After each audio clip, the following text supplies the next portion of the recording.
Pew pew pew pew pew pew pew pew pew pew pew pew pew. Pew pew pew pew pew pew.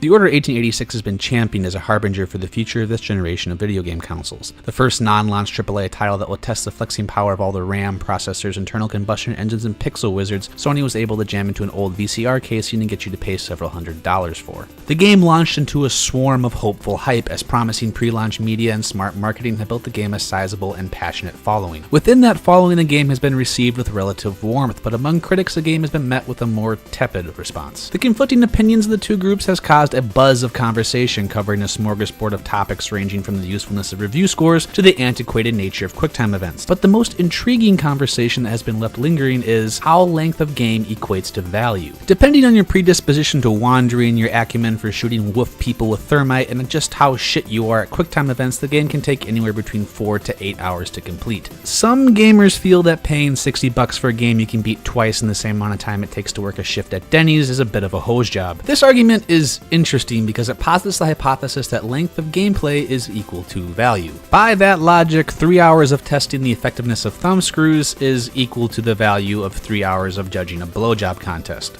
So it looks like this equation is missing a few variables. Game prices range from free and, in the case of subscription-based games, infinitely expensive. Their quality, content, and connection with the consumer can fluctuate with just as much anarchy, and it's not always directly relatable to cost. Game companies and consumers hunt through reviews, sales numbers, and forums like they're Guy Pearce trying to find John G, all in the hopes they can compress the chaos into an equation of value. It's not possible. Value is interpreted on an individual basis. How much a person values a video game goes past the amount of time they stare unblinkingly into their television. It is a complex and often unexpressible sum of how the game imprints on the person's personality, preferences, and expectations. Paying $60 for a game is not a contract guaranteeing X hours of fantastical escapism. It is an agreement to exchange American currency for the artistic vision of another person or corporation. Games are trying to do more than start a fire so you can burn up all your extra time.